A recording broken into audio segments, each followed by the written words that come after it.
ভাইরা আমার, লাইলাতুন নিসফি মিন শাবান, যেটাকে আমরা শবে বরাত বলি, এই লাইলাতুন নিসফি মিন শাবানে আল্লাহ তাআলা হিংসুক এবং মুশরিক ছাড়া বাকি মানুষদেরকে, বাকি মুসলমানদেরকে আল্লাহ তাআলা সাধারণ ক্ষমা ঘোষণা করেন মর্মে একটা হাদিস আছে। এছাড়া আরো বেশ কিছু হাদিস আছে যেগুলোর কোনো না অনেকগুলো সনদের মধ্যে কিছুটা দুর্বলতা আছে, কিন্তু মোটের পরে এ রাতের ফজিলত সুসাব্যস্ত এবং প্রমাণিত। কিন্তু এর মানে এই নয় যে এই রাতকে কেন্দ্র করে আমরা যা করি আমাদের দেশে তার সব সঠিক। আমাদের দেশে লাইলাতুল বরাতে মানুষের যে ভিড় মসজিদগুলোতে, এটা তো ভালো জিনিস যে মানুষ মসজিদে আসছে, কিন্তু অন্যদিন না এসে এই রাতে বেশি আসার কারণটা কি? লাইলাতুল কদর বেশি ফজিলতপূর্ণ নাকি এই রাত বেশি ফজিলতপূর্ণ? লাইলাতুল কদরের সাথে কোনো তুলনা চলবে? সেই রাতে মানুষ কি এত বেশি ইবাদতের চেষ্টা করে? তাহলে এই রাতে এত বেশি চেষ্টার রহস্যটা কোথায়? রহস্য হলো আমাদের দেশে মানুষ মনে করে যে এই রাতে ভাগ্য ঠিক হয়, অতএব সারা বছর যাই করি না করি এই একটা রাত মসজিদে গিয়া আল্লাহ বিল্লাহ করে যদি সারা বছরের ভাগ্যটা ঠিকঠাক করা যায়, এরপর আর মসজিদে যায় কেনা। এই চালাকি করলে কি ভাগ্য ঠিক হয়ে যাবে?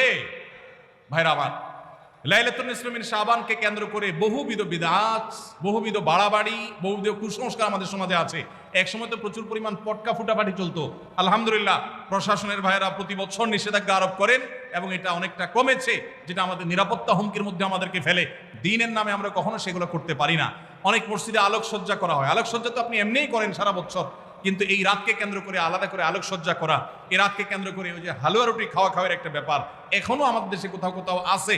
অনেকে মনে করে নবীজির দাঁত মোবারক শহীদ হয়েছেন উহুদের ময়দানে, তো তিনি হালুয়া খাইছেন, সেজন্য আমরা ভালো দাঁতে হালুয়া খাই। নবীজির দাঁত ভাঙে হালুয়া খাইছেন, আমাদের আস্ত দাঁতে আমরা কি খাই? হালুয়া খাই। আপনার বাপের ঠ্যাং ভেঙে গেছে, উনি একটা লাঠি দিয়া খোড়ায় খোড়ায় হাঁটে, আপনার আস্ত ভালো দুইটা ঠ্যাং আছে, আপনি বাপের মহব্বতে বলছেন বাবা তোমার পাওটা ভেঙে গেছে, সেই মহব্বতে আমি আমার ভালো পাও নিয়ে লাঠি দিয়ে আমি খোড়ায় খোড়ায় হাঁটতেছি। কি বলেন? বাপ খুশি হবে? খুশি হবে?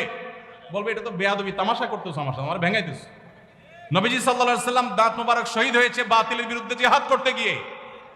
আপনি বাতিলের সাথে আঁতাত করবেন আর হালুয়া খায়া নবীজির সুন্নাত আদায় করবেন, এর চেয়ে বড় হাস্যকর জিনিস আর হতে পারে না।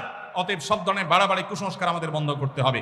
এমনকি এই রাত উপলক্ষে মসজিদে দোয়া দুরুদের জন্য সমবেত হওয়া, এ রাতে মানুষকে ডাকাডাকি করে একেবারে এই রাতের ফজিলতের জন্য মসজিদে সবাই একত্র হওয়াকে যারা জরুরি মনে করেন তারাও ভুলের মধ্যে আছেন। ব্যক্তিগত ইবাদতে আল্লাহর ক্ষমা পাওয়ার জন্য চেষ্টা করতে পারেন, সেটা ভিন্ন বিষয়। আল্লাহ আমাদেরকে বুঝার তৌফিক দান করুন।